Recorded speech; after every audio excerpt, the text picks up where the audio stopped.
Y yo puedo determinar si nutro más al ego, al zorro negro, O al blanco. o al blanco. Y a ti te va a pasar lo mismo en la vida.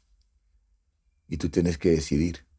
Y si quieres creerlo de esta forma, es la razón por la cual yo creo que existe un ser superior, porque nos dio el libre albedrío. Yo quiero ser útil para las personas. Yo quiero producir algo que otra persona puede leer, o sea, con entretenimiento o con utilidad. Los problemas más reales que puede tener el ser humano, ¡pua!, expuestos ahí sobre la mesa. Y todos comenzaron sus discursos diciendo, hi, my name is John, I'm an alcoholic. Hi, my name is fulano de tal, I'm an alcoholic. Y hicieron toda la vuelta y me llegaron a mí. Y todos me voltean a mirar. Good morning. Yo miré a todos y me salieron unas palabras. Hi, my name is Manuel. I'm an alcoholic.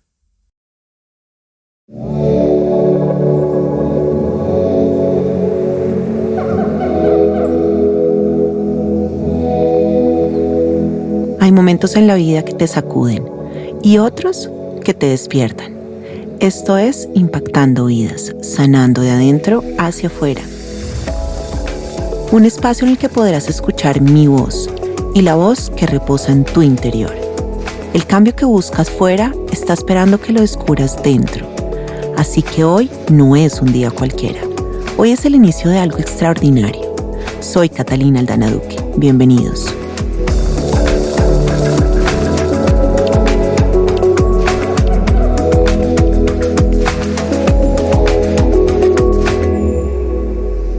Hoy nos acompaña un hombre que ha hecho de la curiosidad una forma de vida. Manuel Todoro es alguien que ha dedicado gran parte de su camino a observar con atención, a hacer preguntas y a mirar la realidad con una mezcla poco común de rigor, inteligencia y profundidad. A lo largo de los años, su voz y su mirada se han convertido en un punto de referencia para quienes creen que entender lo que ocurre a nuestro alrededor requiere algo más que respuestas rápidas. Requiere tiempo, reflexión y la valentía de hacerse preguntas incómodas. En un mundo donde muchas veces se habla sin escuchar y se opina sin detenerse a comprender, Manuel nos recuerda la importancia de mirar con atención, de cuestionar lo evidente y de acercarnos a la realidad con una mente abierta y crítica. Hoy, en Impactando Vidas, tenemos el gusto de conversar con alguien que ha hecho del pensamiento, la observación y la búsqueda de comprensión una parte esencial de su vida. Buenos días, Manuel. Qué buena introducción, gracias. Muy halagado. Con todo gusto y como siempre digo, es la verdad, entonces nos alegra mucho que nos puedas acompañar. ¿Cuál ha sido la conversación más difícil que has tenido contigo mismo? Qué buena pregunta. La conversación más difícil que he tenido conmigo mismo.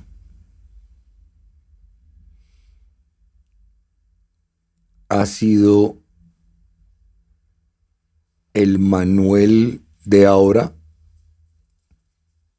con el Manuel de 14 años,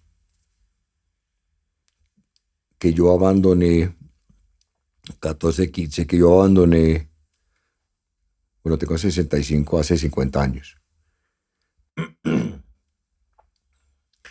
Y cuando digo abandonar, es porque dentro de mí ese Manuel permaneció no calladito, porque a veces gritaba, párame bolas, párame bolas. Y traté de hablar con él durante muchos años, décadas. Pero la vida me arrebató.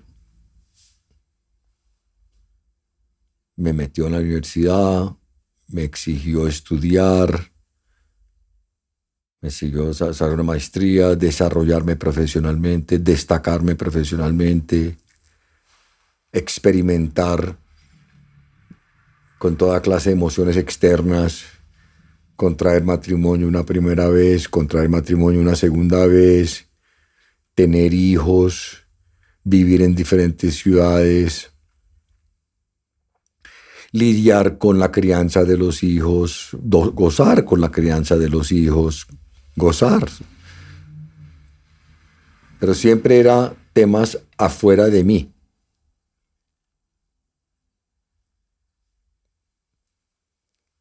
desempeñarme en relaciones que tengo en mi vida con hermanos, papá, mamá, atender situaciones que me presenta la vida. Pero el niño se quedó ahí.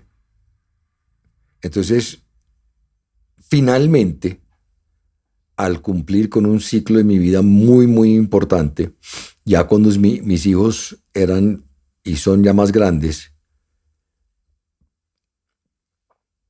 tuve que esperar incluso hasta que falleciera mi mamá y mi papá ¿Para hablar con él? para hablar con él. Y bueno, es lo que es. Y finalmente, y lo digo con una gran sonrisa, hablé con él.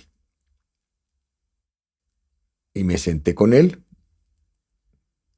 Tuve que separarme de mi ex esposa e irme a vivir solo. Por ahí en la Candelaria. Y comenzar un proceso. Y fue difícil porque él estaba muy herido. Y tuve que consentirlo. Primero abrazarlo. Y decirle, venga. Y escucharlo. Estaba lleno de miedo. Abandono. Tenía traumas fuertes. Entonces comencé a entenderlo. Entonces digamos que sí sigue siendo, aunque ya estamos mucho más consolidados, entonces ya no tenemos que hablar mucho sobre eso, sino simplemente gozar nuestra coexistencia. Y esa conversación que tuviste y ese mirar un poco todo lo oscuro que lo queríamos tapar, muchas cosas que solemos hacer los seres humanos. Cuando por fin lo encontraste, ¿cuál fue la primera reacción que tuviste?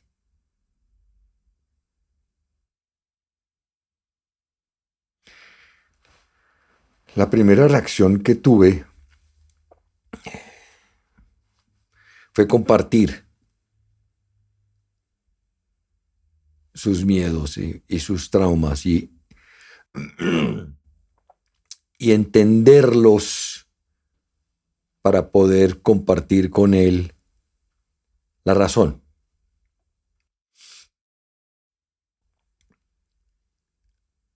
Y él me decía, ¿por qué mami nunca me dijo que me quería?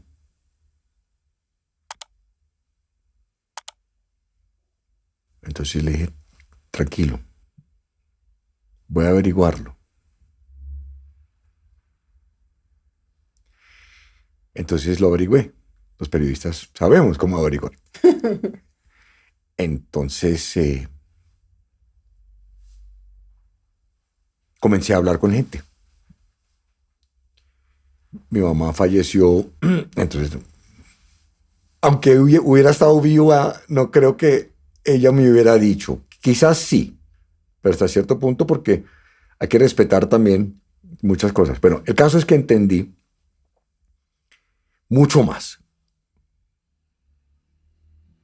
que era una mujer que me parió cuando tenía 19 años, casada con un extranjero por obligación, porque se metió las patas como la mayoría de la gente los primíparos de esa generación. Pero encontré que en un tío mayor que ella, que sobrevivió y que vive, su mamá, o sea, mi abuela, tampoco le manifestó a ella lo que ella necesitaba. Entonces ella nunca había adquirido ciertas herramientas. Y entendí, le expliqué a ese Manuel pequeño, no es su culpa. Claro, era yo entendiendo y yo hablando con tú estás preguntándome sobre conversaciones conmigo mismo. Entonces logré entender y sanar y lograr que este Manuel pequeño entendiera, primero, que había que perdonar. Y al perdonar es supremamente poderoso. porque te permite soltar, vaciar, entender y lograr una cierta paz con algo que generó trauma. Ahora, ¿qué quiero hacer con ese trauma? Pues ya entiendo mucho más la causa. Yo ya puedo seguir mi camino porque quiero coger y quise coger el camino de la sanación y no convivir con eso. Y la conversación a partir de ese momento fue mucho menos engorroso, más productivo. Entonces el pequeño Manuel de 14 me dijo, entonces es por eso que buscamos alcohol y drogas, ¿no? Sí. Era para sanarte, era para anestesiarte. Claro, un poco lo que tú hiciste fue convertirte en un detective de recuerdos, llamémoslo así. Sí, muy bien dicho. Sí. Y escudriñaste todo lo que había ocurrido en tu vida, que tuvo que ser en el momento que era. En ese momento tú pudiste estar contigo mismo en realidad y entender y comprender. Y como eres periodista, entonces pudiste dar en el punto que era para poder tocar eso que necesitabas. Sí. Y ahí nos dimos cuenta que todas las cosas que nosotros podemos cometer, tanto puede ser alcohol, drogas, comida, son llenar muchos vacíos que tenemos. Sí. Y creo que es importante, me encanta que hayas dicho esto, porque es importante volver hacia atrás muchas veces, ¿no es cierto? Sí. Y volver a entender, porque cuando ya tenemos esa comprensión, creo que ahí es cuando podemos de verdad modificar muchos aspectos de nuestra vida. Y en este camino, ¿hubo gente que te acompañó? Claro.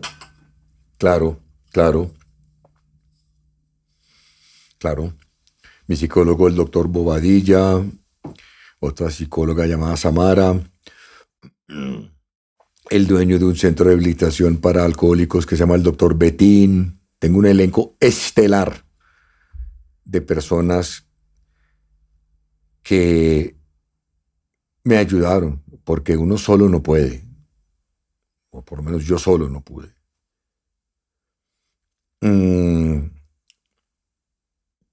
Pero lograste lo más importante, que fue darte cuenta. Claro.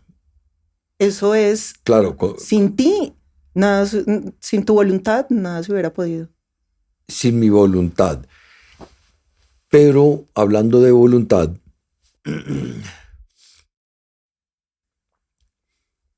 yo llegué a una conclusión hace casi 20 años,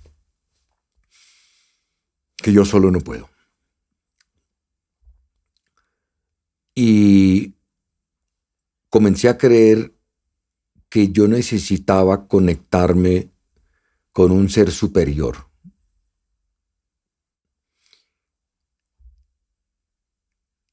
Y no lo había logrado porque no hice el esfuerzo. Pero más que el esfuerzo, o sea, fuerza de voluntad, no había tenido la humildad.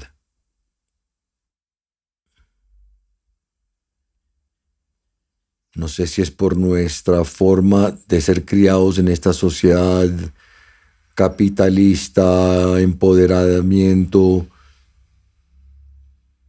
toda la ayuda personal que uno encuentra habla de la mente. Y eso está bien, eso sirve mucho. Pero hay un componente espiritual, no religioso en mi caso, pero más espiritual, que me hacía falta. Entonces comencé a leer sobre diferentes herramientas que ofrecen diferentes religiones. No me volví experto, no soy teólogo, pero digamos que en el budismo encontré unas respuestas de autoaceptación, de aceptación del proceso natural de las cosas. Al irme a la Candelaria, un día me fui a misa El sacerdote, curiosamente, me identificó. Me pidió que me quedara y me volví amigo de ese sacerdote. Y me dijo, Manuel, no te voy a tratar de indoctrinar. Yo ya sé que tú hiciste todos los sacramentos, que tú... Pero comenzamos a hablar de Cristo como hombre, no como ídolo ahí. Y lo escuché y encontré gran valor. Y todo eso me ayudó a confiar en que hay algo superior, en que y en quién yo puedo depositar mi confianza, y eso me ayudó mucho porque durante toda mi vida yo quería controlar todo. Y ahora pienso y sé que hay muchas cosas que no puedo controlar. ¿Y te sientes más liviano Muchísimo más. con ese entendimiento que Claro que sí. estás bien de la garganta? Ya. Cualquier cosa Ya, me dices. ya. Claro, es que fíjate que cuando nosotros somos pequeños, el hemisferio izquierdo, que es el racional, el hemisferio derecho, que es el que se conecta más con la espiritualidad, son amigos. Uh-huh. Entonces, cuando somos pequeños, por eso es que no vemos en realidad, pequeños me refiero antes de los 8 años, no nos ponemos a analizar tantas cosas en nuestra vida. Sí. Después de los 30 años que el cerebro madura, que es exactamente en esa edad que el cerebro madura, nosotros empezamos a conectarnos muchísimo más con ese hemisferio derecho y empezamos a querer encontrar la espiritualidad y esa intuición. Uh-huh. Uh-huh. Por eso es que te conectaste muchísimo más con el budismo, porque esa intuición es la que está dentro de ti. Y ese verse hacia adentro y ese cerrar los ojos y poder voltear los ojos y poder mirar qué hay dentro de nosotros es lo que te da verdadera conexión y paz. Eso me alegra muchísimo que hayas encontrado en ese padre, en esa conversación, en ese momento en que estuviste contigo mismo. Creo que era algo que te debías profundamente. Sí. Pero no me arrepiento. O sea, uno siempre puede decir, es que hubiera querido que hubiese sucedido cuando yo tenía 30, cuando yo tenía 40, cuando yo tenía 50. Sí, hubiera sido chévere. Pero es un pensamiento inútil para mí. De acuerdo. Pasó cuando tenía que pasar. Siempre las cosas pasan como tienen que pasar y es en el momento que tienen que Es en el momento. Y en este momento estoy supremamente agradecido por eso.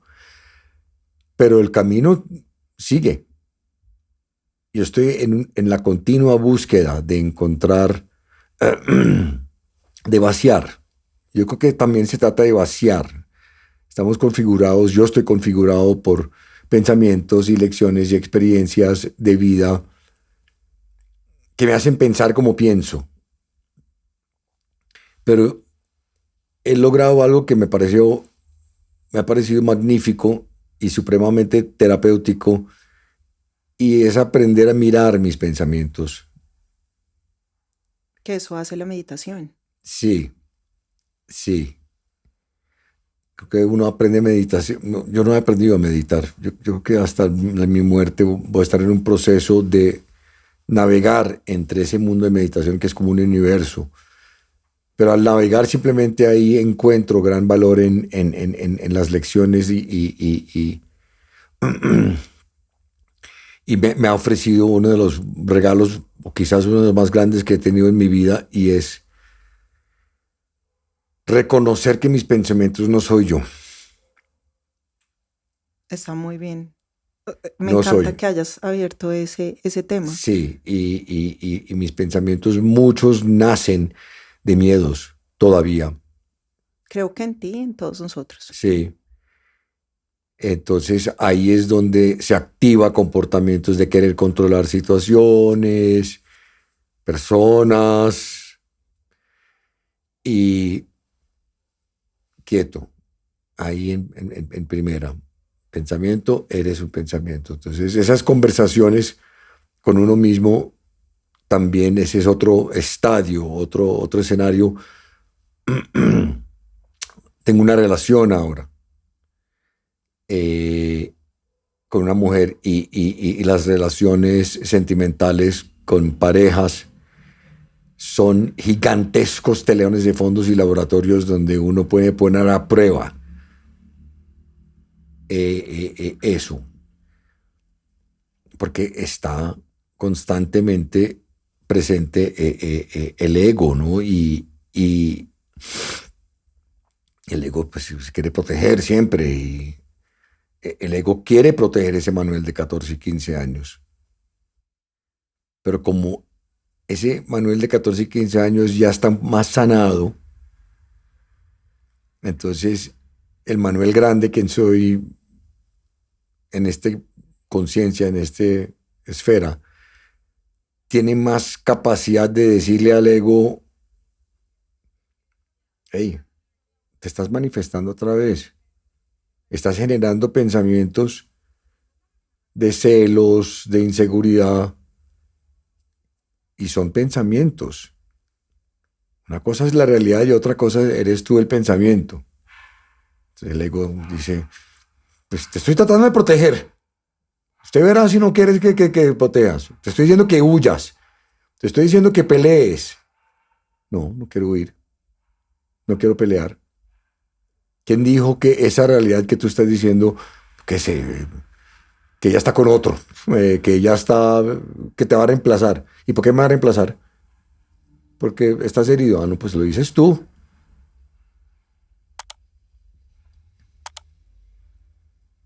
Yo también tengo autoestima. Lo estoy construyendo. Entonces, esa batalla. Mi abuelo, el bisabuelo de Cami, quien tú conoces porque es el novio de tu primo, la novia de tu primo. ¿Puedo echar una pequeña anécdota? Claro, Sí, por supuesto, todo. El micrófono es tuyo. A mí me encanta esta anécdota y me gusta compartirlo porque tiene mucho sentido. Un día, cuando yo tenía como 21 años, estábamos con mi abuelo, que se llamaba Mario Bermúdez, al lado de su piscina en Estados Unidos, y él contemplaba mucho, pensaba. Y un día él estaba ahí al lado de la piscina y le pregunté: abuelito, ¿en qué estás pensando? Y me contestó: mi hijo, en este momento se desata una batalla dentro de mí. Yo, uy. Y uno a esa edad. Y yo dije: wow, una batalla, esto tiene rating, eso está bueno. A ver, una película. ¿Y entre quién y quién? Me dijo: por un lado, hay como un zorro negro. Yo ya visualicé el zorro negro. Y ese zorro negro está caracterizado por egoísmo, falta de empatía, querer controlar, querer dictar, no escuchar, sin compasión, quiere dominar, no quiere escuchar, quiere ser escuchado. Yo, wow, feroz. Dijo: sí. Ese zorro negro yo lo llamo el ego. Es la primera vez que pues, yo había escuchado el ego, sí. el Sigmund Freud básico y todas esas cosas. Yo, ok. ¿Y contra quién está peleando, abuelito? Me dijo: por el otro lado hay un zorro blanco, lleno de amor, de empatía, de compasión, de generosidad, de altruismo, de deseo de bienestar para los demás. Y le pregunto: oiga, ese es como un bacán, ¿no? Me dijo: sí, es un bacán.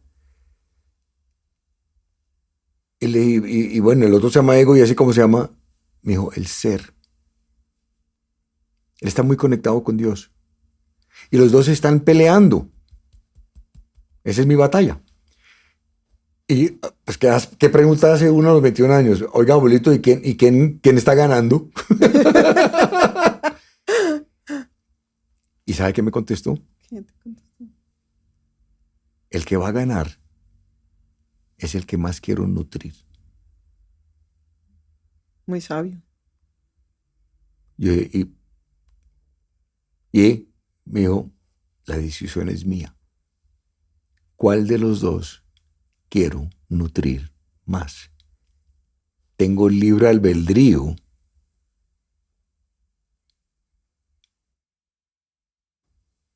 Y yo puedo determinar si nutro más al ego, al zorro negro, O el blanco. o al blanco. Y a ti te va a pasar lo mismo en la vida. Y tú tienes que decidir. Y si quieres creerlo de esta forma, es la razón por la cual yo creo que existe un ser superior, porque nos dio el libre albedrío. ¿Él era filipino? No, era de Chiquinquirá. Ah. Es el papá de mi Es el mamá papá de tu colombiana. Ok.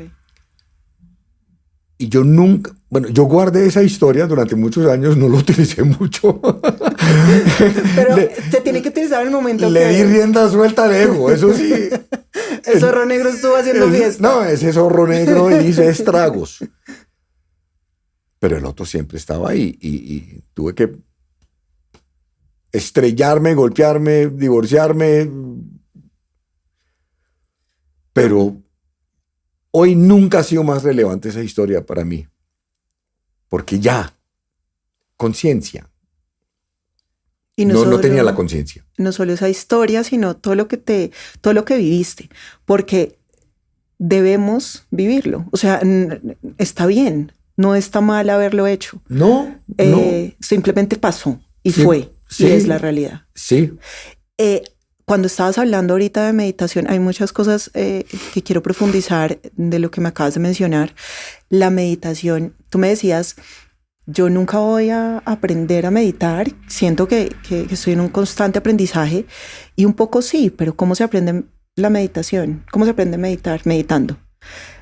Entonces, es decir, nosotros lo más importante es concentrarnos en nuestra respiración. Sí. Y ser consciente de qué habita dentro de nosotros, más allá de los sentimientos, Sí. qué es lo que habita. O sea, eso que tú acabas de decir, que está todo conectado, los pensamientos, que tú me dijiste, yo no soy los pensamientos. Esos pensamientos, cuando los visualizamos, es muchísimo más fácil salir de ellos. Es decir, viene un pensamiento y me dice Cata o Manuel, te va a dejar Sonia. Me acabo de inventar todo, toda la historia. Entonces uno dice con el pensamiento, gracias por venir, ya te puedo decir, ¿por qué? No me estoy resistiendo a él. Por más de que nosotros tengamos un pensamiento catastrófico, no nos resistimos, sino que le agradecemos y le decimos que se puede ir. De esa manera, él no va a seguir rodeando tu cabeza, porque lo que tú sostienes ahí quiere ser zorro negro. En cambio, lo que aceptas se va. Uh-huh. Eso es algo muy positivo y qué bueno que hayas mencionado como esa anécdota que te contó tu abuelo del zorro negro, porque creo que es fundamental nosotros tener conciencia sobre que sí existe el zorro negro y el zorro blanco, Uh-huh. Uh-huh. pero yo soy el que decido. Uh-huh. Uh-huh. Exacto. Yo soy el que decido si quiero que habite muchísimo más el zorro blanco. Porque si tú a mí en este momento me dices algo o me agredes, eso eres tú. Eso se queda contigo. Sí. ¿Y cómo puedo actuar yo con mi zorro blanco? Sí. Entonces, he ahí como lo que yo creo que es una cultura muy colombiana del no se deje. Cuidadito pues, o sea, eso usted no se puede dejar que le hablen así. ¿Y qué pasa si yo dejo que tú me hables así?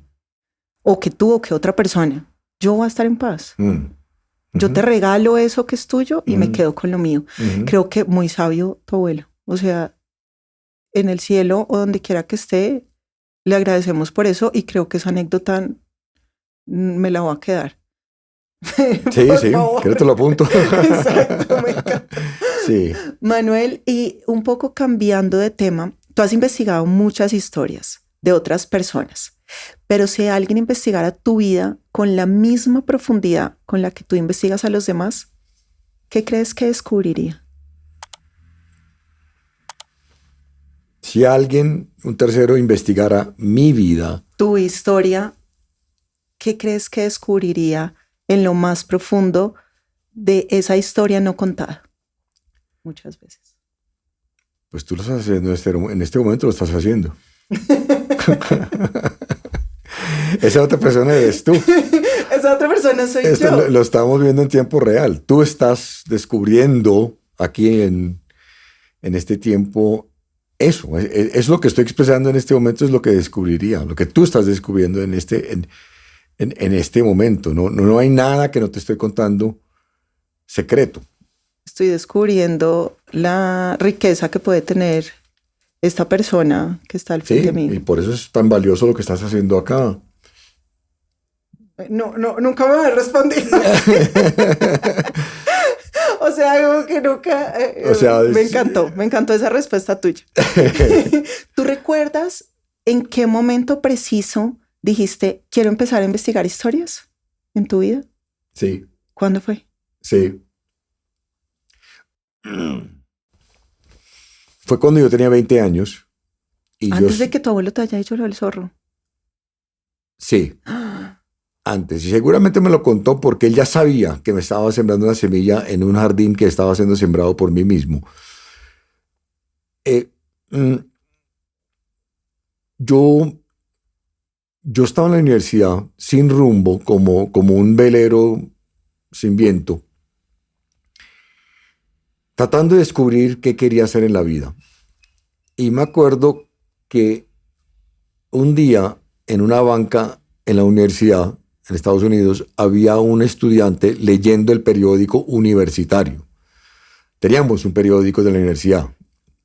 Se llamaba el Miami Hurricane, el huracán de Miami se llamaba, pero no sé por qué, pero se llamaba el Miami Hurricane.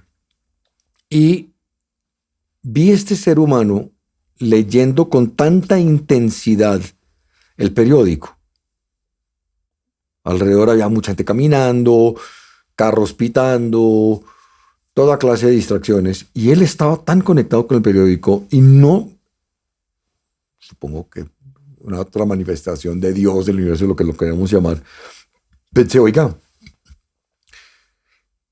alguien escribió lo que él está leyendo con tanta efectividad o tan bien elocuentemente contado que ese tipo está completamente absorto por lo que él está consumiendo.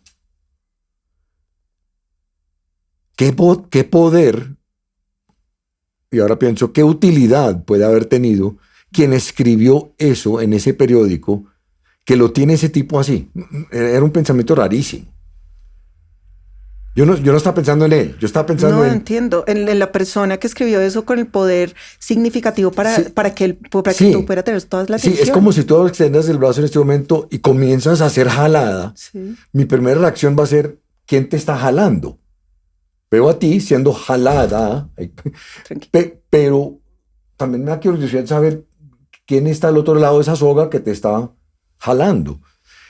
Y quién estaba al otro lado del artículo que él estaba leyendo. Y no sé por qué en ese momento sentí, esa persona está generando una influencia increíble sobre ese tipo. Es mucho más antes de los influencers y todas estas vainas. Claro. Y no sé por qué yo sentí, yo quiero hacer eso. Yo quiero ser útil para las personas. Yo quiero producir algo que otra persona puede leer, o sea, con entretenimiento o con utilidad. Tú quieres generar ese impacto. Y ese es donde nace la comunicación. Esa es la comunicación en su forma más orgánica, más... Estaba pensando en ser presentador, ni en tomarme fotos con el público colombiano, ni un premio Simón Bolívar. No estaba pensando en nada de eso. Estaba pensando simplemente que eso era algo que yo tenía que hacer. Entonces yo dije, ese periódico, sé que la oficina queda en el tercer piso de ese edificio allá. Entonces me fui a esa oficina. Y ahí estaba el aviso, Miami Hurricane. Y entré y me acuerdo de la joven, una mujer, Amy se llamaba, incluso el nombre me acuerdo. Era bonitica. Y 21 años. Y yo le dije, oiga, yo quiero escribir. I want to write.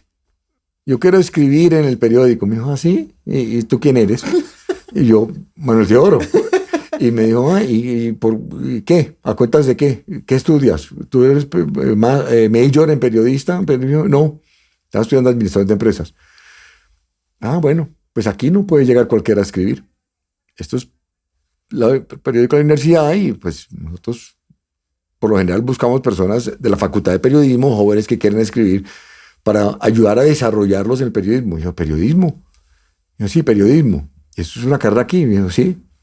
Y yo, bueno, pero podría estudiarlo. Me dijo, sí, pero te veo como desubicado. Sí, pero quiero vincularme de alguna forma con esto. Quiero ser parte de esto. Quiero que me acepten. Y yo, bueno, pues si quieres, ahí tenemos un puesto para repartir los periódicos.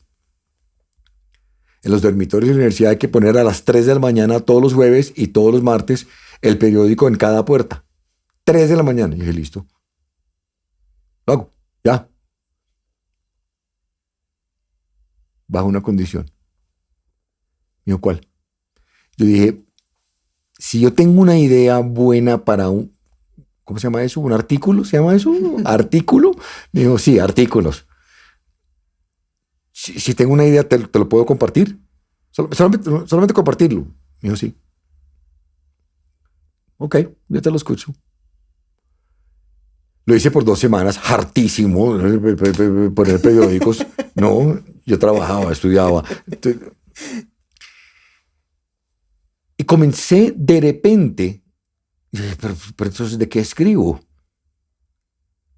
Yo todo entusiasmado te puedo dar una idea, pero no tenía ni ideas. Entonces yo dije, ¿cuál será la idea?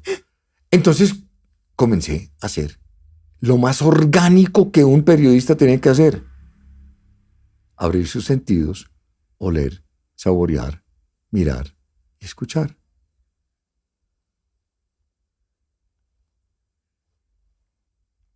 ¿Por qué tienes ese Buda? Lo vi. ¿Por qué huele tan rico acá? Lo olí. ¿Y qué es lo más orgánico del periodismo? Preguntar. ¿Por qué? Es lo mismo que hace un científico o un filósofo. Ahí es donde comienza todo. ¿Por qué? Entonces abrí mis ojos. No. En esa edad lo único que quiere ver son mujeres bonitas en Miami, carros chéveres y cosas instintuales. Música, sí. Escuchar música me encantaba. Pero noté algo. Noté que había muchas personas en esta universidad en Miami, en University of Miami, que andaban en silla de ruedas.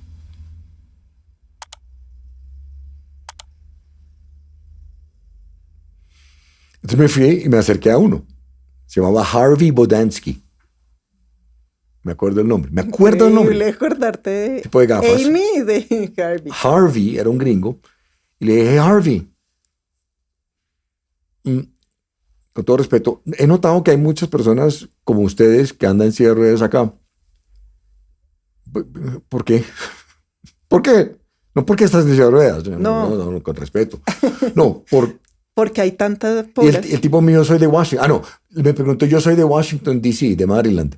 ¿Y por qué estás acá? Y me dijo, como, bueno, no seas tan bobo. Por una razón muy sencilla. Es mucho más fácil rodar cuando no hay nieve. Ay, claro.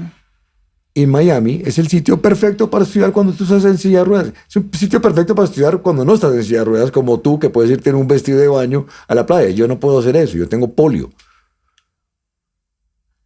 Y yo estoy en silla de ruedas. Y si tú miras, muchos de silla de ruedas no somos de Miami, somos de Michigan y de no sé dónde. Y es mucho más fácil. Y ahí no hay nieve y no tenemos que ponernos al abrigo. Y necesitamos, lo único que tenemos que son los brazos, porque las piernas no nos sirven. Wow. Sí, ahí uno dice como... Entonces, yo dije, el periodismo comienza a consolidarse dentro de uno. Entonces, yo decía, ¿y cómo se siente eso de andar en silla de ruedas? Entonces me fui a un hospital y conseguí una silla de ruedas. Durante 2 días anduve por toda la universidad en silla de ruedas. Yo quería experimentarlo, quería sentirlo, el periodismo vivencial. Era mi primer puerta de entrada, ¿no? El periodismo tiene muchas manifestaciones, pero el vivencial es: yo fui soldado por 3 días, yo viví con gorilas por 3 días. El periodismo vivencial. De hecho, el periodismo siempre es vivencial, porque tienes que vivir con los protagonistas, pero otra cosa es que tú eres el protagonista. Es un género, no se hace mucho, pero no sé, entré por esa puerta. El caso es que lo hice. Y en vez de ir con la idea a donde Amy... ¿Pero cómo te fue los 2 días en la silla de ruedas? Dificilísimo. Eso quería saberlo. saberlo. Eso fue una mierda. O sea, no alcancé a despichar el botón del ascensor cuando entré, me acuerdo. Me caí 3 veces donde no había rampa y traté de bajar por escaleras. Entrar a la cafetería donde había, ¿cómo se dice? El turnstile, el caballete que uno empuja para, como en el cine. No había forma de entrar, tenía que esperar como 15 minutos hasta que la señora que estaba sirviendo la comida dejara de servir la comida, que me abriera una puerta por donde entran los empleados. O sea, todas las dificultades del mundo. Y dije, pobre gente. Y además, un tema como de denuncia ahí un poquito, sí. No, que ya hoy caracterizó mi vida. Esta universidad no tiene las facilidades adecuadas para gente minusválida.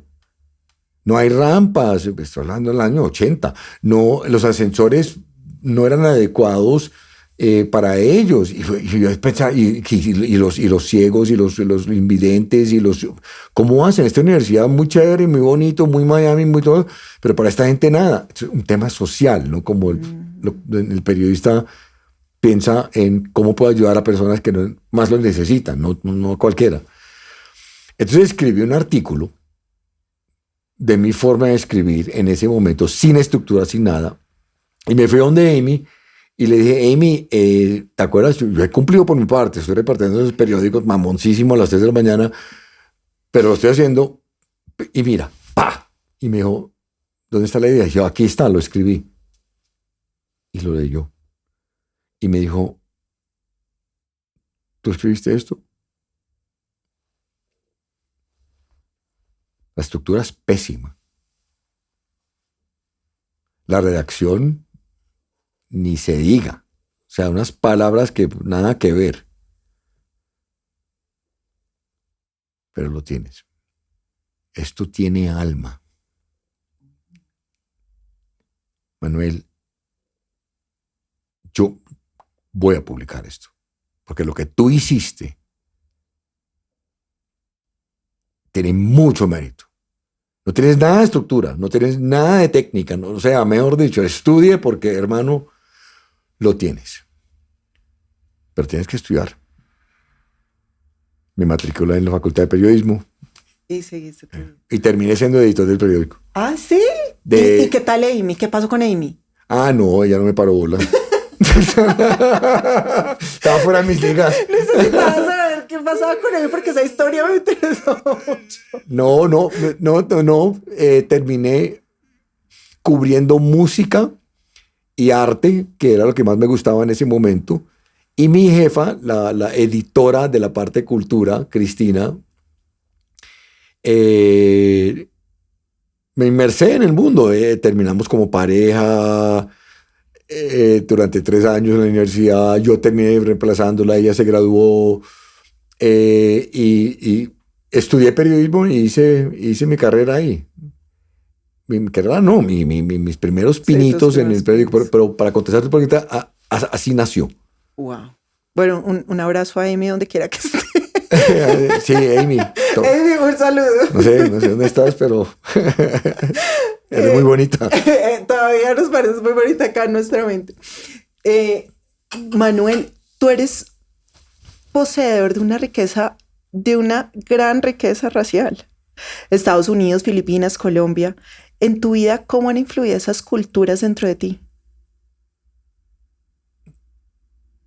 Me encanta que hagas...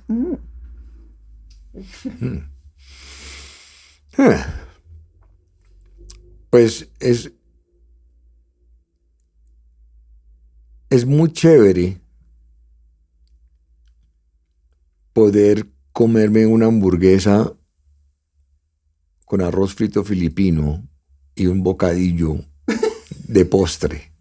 Creo que es la mejor explicación que has dado en tu vida. Me encanta esa. Wow. Es muy chévere.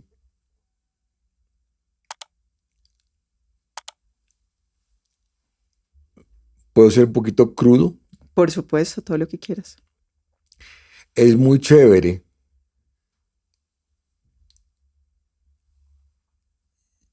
llegar, no sé por qué estoy pensando en esto, debe ser mi mente demente, a Hong Kong a investigar el tema de trata de mujeres prostituidas contra su voluntad y entrar con una cámara escondida para grabar imágenes en un burdel. Pensé que me iban a matar porque hay un poco de chinos ahí raros, y encontrar prostitutas colombianas y filipinas. Y cuando veo que son filipinas les hablo en Tagalog, que es el idioma que hablamos de niño, y lograr confianza en ellas. Y al lado de cada filipina había una colombiana. Y voltear y decirla, ¿qué más pues? Ah, vos sos el de la televisión. Sí, mi amor. Sí. ¿Y vos por qué hablas así ese idioma de las Filipinas? Y nosotros tenemos que buscar la forma de hablar entre nosotros. Yo dije, no, pues es que ustedes hablan el mismo idioma. Son mujeres. Venga, ¿y qué van a hacer mañana? Domingo, las dos amigas vestidas completamente diferentes, filipinas y colombianas, que compartimos el catolicismo, van a la misma iglesia. Y me voy con ellas. Y termino siendo como un puente entre... Entonces hay un componente de privilegio de poder unir. Todos somos lo mismo. Al final del día todos somos lo mismo. Entonces yo creo que cuando uno tiene dos culturas, más que, es que yo tengo dos culturas, pues yo puedo unirte con alguien. Creo que tener dos culturas, en mi caso haber nacido en Estados Unidos, me permite unir. Hay en Caracol donde trabajo, saben que nací en Estados Unidos, que viví muchos años en Estados Unidos y más de un camarógrafo y empleado me dice, oiga, Teodoro, cuéntame, es que mi mamá se quiere ir a vivir allá a Estados Unidos a limpiar pisos o yo también quiero irme, cuéntame de Estados Unidos. Y ellos lo tienen como cuento de hadas. Le digo, mira, venga, les hablo un poquito sobre eso. Entonces, tener esa gran oportunidad de poder compartir eso. Filipinas no tanto, no es sueño filipino, pero es bastante enriquecedor y le permite a uno conectarse. Colombia es mi hogar en este momento. Esta es mi tierra. Yo tomé la decisión de quedarme acá. Y nada, estoy pensando en muchas cosas que puedo hacer ahora para tratar de unir un poco Filipinas. Cuando voy a Filipinas, voy cada 2 años, traigo atuendos como unos pantalones que son de batik y de como filipinos y con unas camisas que son como de la India que llegan hasta acá y me los pongo en Santa Marta porque vivo entre Bogotá y Santa Marta y me lo pongo y la gente me pregunta, oiga, ¿y esa ropa tan chévere, tan bacana, como tan ventilada? ¿No? ¿De dónde lo trae? De Filipinas. Y eso se puede conseguir. Entonces estoy pensando, ¿será que traemos esa ropa? Yo creo que uno tiene que compartir. Entonces, si yo tengo algo para compartir contigo, chévere. O sea, tú te vas en este momento para Turquía y hay un poco de turcos y tú les muestras un Arequipe.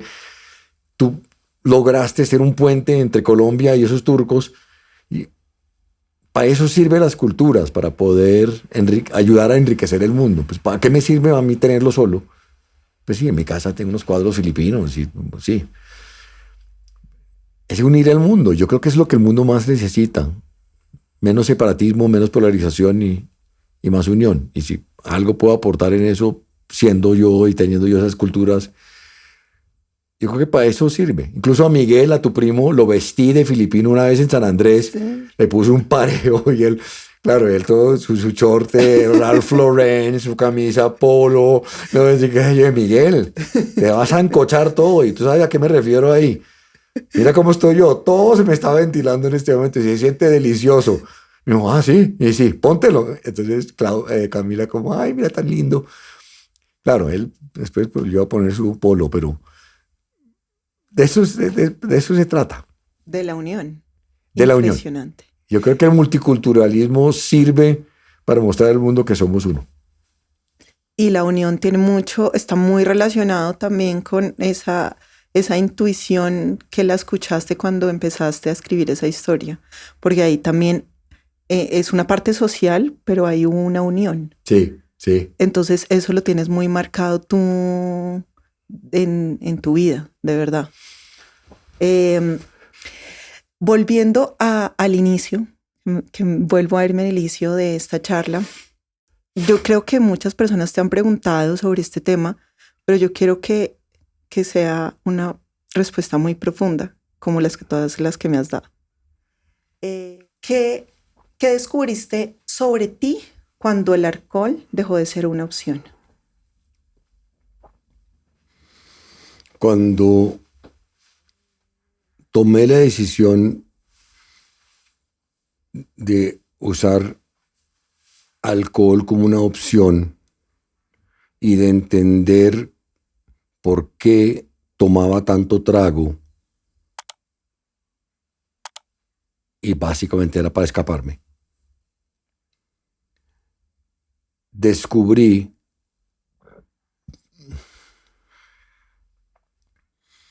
que sí es posible y sí se puede vivir con plenitud sin depender de una sustancia. Porque la dependencia, paradójicamente, de esa sustancia no me permitió vivir plenitud. Simplemente fue como una anestesia útil para matar el dolor o ahogar el dolor.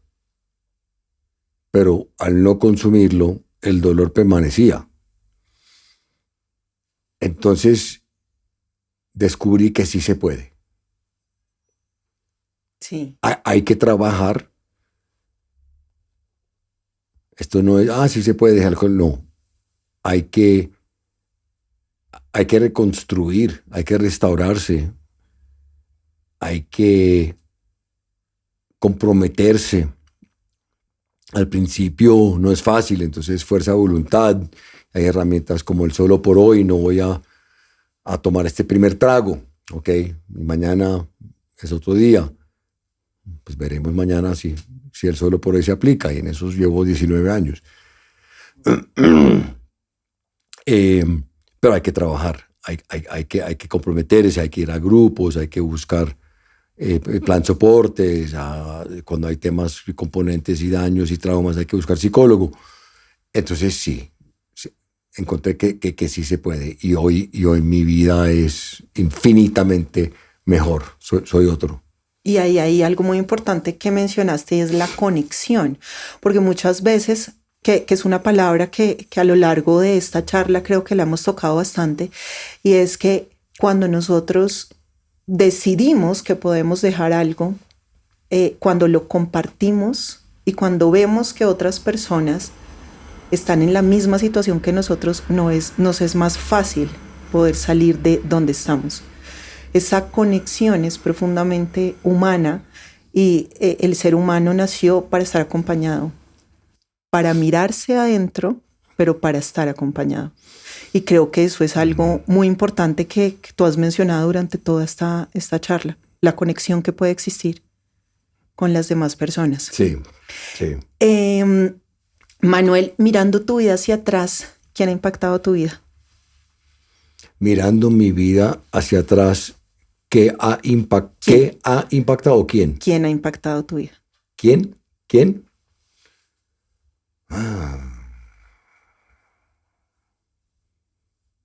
Muchas personas. Muchas personas. Obviamente mis papás. Obviamente mis hermanos. Obviamente relaciones sentimentales y mujeres con quien compartí. Buenos amigos. Algún conservo. Profesores. Obviamente profesores. Pero también hay una serie de personas random que en mi carrera como periodista y durante todos esos años de viajes a todo el mundo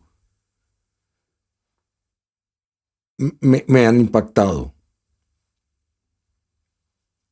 Te voy a nombrar uno. En plena época, en época de consumo, en plena época de consumo de alcohol, yo me emborrachaba todos los días. Vivía en Nueva York, tenía un trabajo fabuloso que me exigía ir una vez por semana a un estudio en Manhattan a grabar las presentaciones. Me pagaban muy buena plata y no tenía que hacer mucho más. No sé por qué logré eso, pero lo logré. Estaba en medio de una depresión por muchas razones. No iba bien nada en mi vida. Estaba en el invierno de mi descontento. Tenía como 40 años, 41 años. Y yo iba todas las mañanas a un supermercado donde la licorera, la parte de licores, solamente tenía permiso para vender licores a partir de las 10 de la mañana. Creo que aquí en Carulla es igual. Entonces yo llegaba a las 9:30 para esperar, así como con disciplina. Y todas las mañanas, Cata, yo compraba 4 botellitas de vodka pequeñas, de esos de avión. Sí, las que venden en Estados Unidos, que son chiquiticas. Sí. Sí. Y me las tomaba. Era mi primera borrachera del día, porque eran 2 borracheras al día. Y todas las mañanas me anestesiaba para sentir que yo podía aguantar, tolerar y sobrevivir esta tormenta emocional que estaba experimentando. Y pasaron las semanas y pasaron los meses y todas las mañanas, y el mismo señor chino, Juan, se llamaba Juan, me daba las botellas, yo le pagaba los $20, me devolvía 4. Todas las mañanas, era como una misa diaria.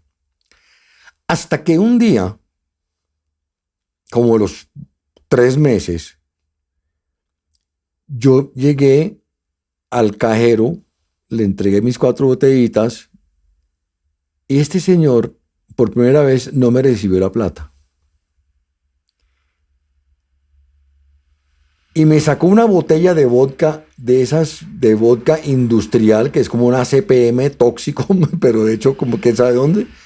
Y me dijo, señor, en inglés, ¿usted por qué no compra botella grande de alcohol y no vale $18? Y tiene mucho más vodka que las 4 botellitas. Y te ahorras toda esta plata.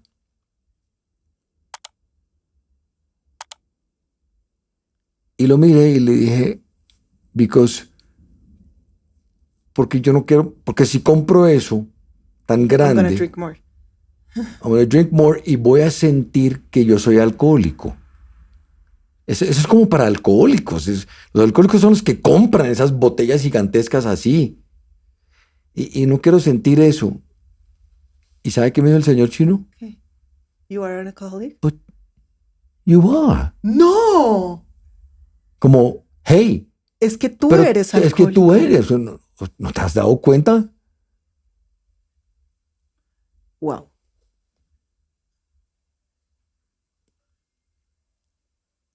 ¿No te has dado cuenta? O sea, Entonces, si lo eres, pues compra esta botella grande.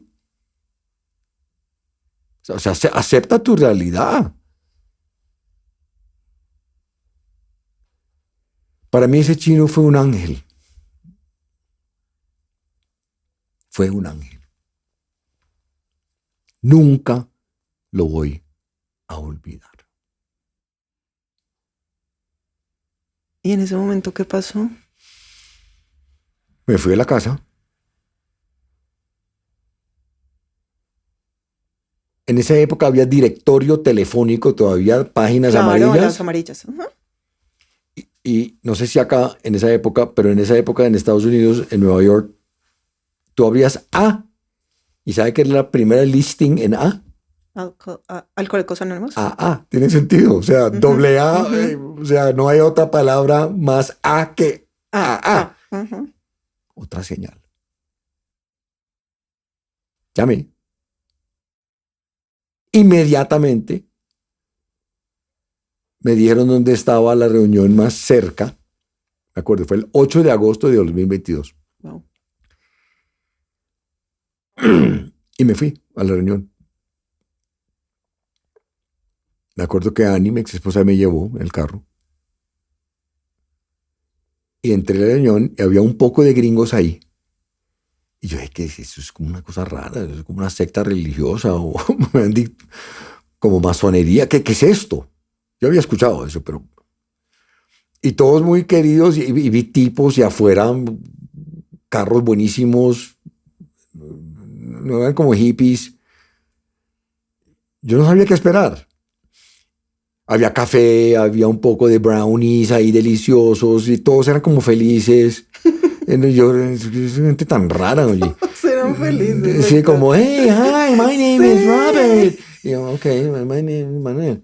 You know, y Es que sí es muy así Sí, en Estados Unidos es muy así. y todos comenzaron a hablar, ¿no? Y de repente yo me di cuenta, hablar de las cosas más íntimos. Problemas con las esposas, uno pues, no sabía si era gay, otro se sentía mal porque en un negocio sintió que estafó al socio.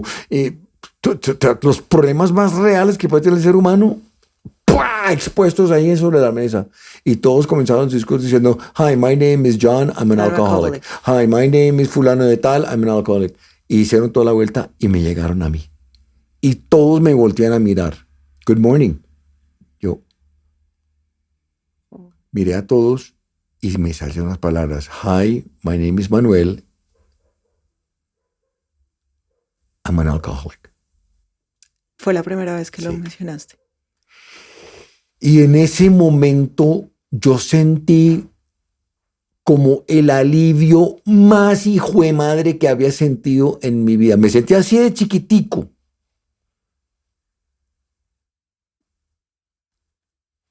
Pero sentí alivio.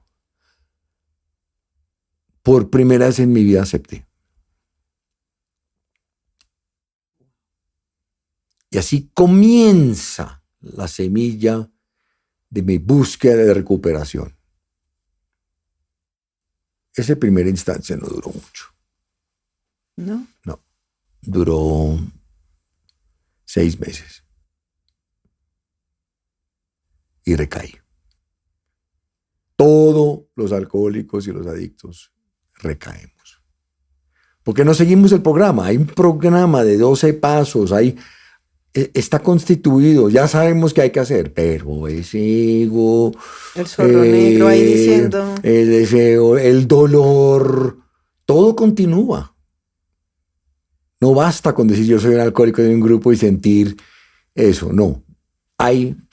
Decían los gringos, it works if you work it. Uh-huh. Funciona si tú lo trabajas. En ello. Y solamente, eso fue en el 2002, solamente hasta el 2017. Después de tocar un fondo, tenía que tocar un fondo muy, muy profundo. Muy profundo. Para poder, sí, decir, no más. no más.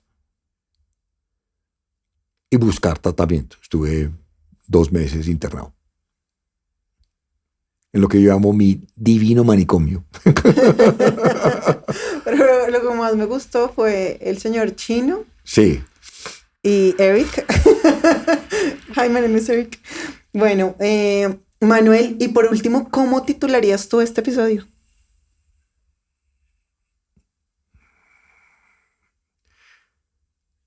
Esa es la mejor pregunta de todas, porque si hay algo difícil en el periodismo es ponerle título o nombre a un programa.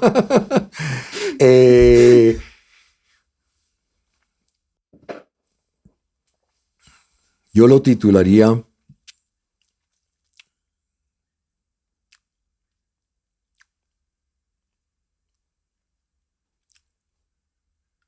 Una ventana que permitió a Manuel vaciarse un poquito. La vida está llena de curvas, de abismos y de retenes que hay que saber enfrentar con audacia, pero también con estoicismo.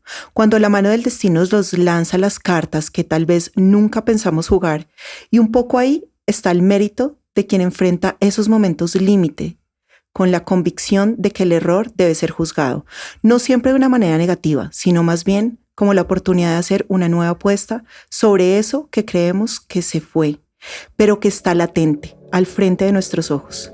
En este trabajo orfebre de construcción de una vida maravillosa y paralelamente en la edificación de esas historias que protagonizan los hombres del común, Manuel Todoro ha sabido trascender en esas 2 líneas paralelas. Mil gracias por haber estado acá. Muchas gracias. Muchas gracias. Es un privilegio de verdad poder tener estos espacios porque realmente son terapéuticos. Me alegra muchísimo que hayas estado acá. Gracias por todo. Gracias. Este episodio suena como suena gracias al talento de Felipe Gómez Mejía, productor de audio, quien no solo escucha, sino que transforma cada silencio en emoción. Si estás atravesando un momento difícil o algo de lo que escuchaste aquí tocó tu corazón, escríbeme por mensaje directo en Instagram como @bytrefri o comenta en este episodio. Soy Catalina, la guía que tu alma pide en silencio. La dirección, producción y edición estuvieron a cargo de Catalina Aldana Duque. La música, grabación y edición audiovisual fueron obra de Felipe Gómez Mejía. Feel it. Si este episodio te gustó, apóyanos en nuestra Baki y ayúdanos a seguir creando contenido que impacta vidas. Nos escuchamos en el próximo episodio.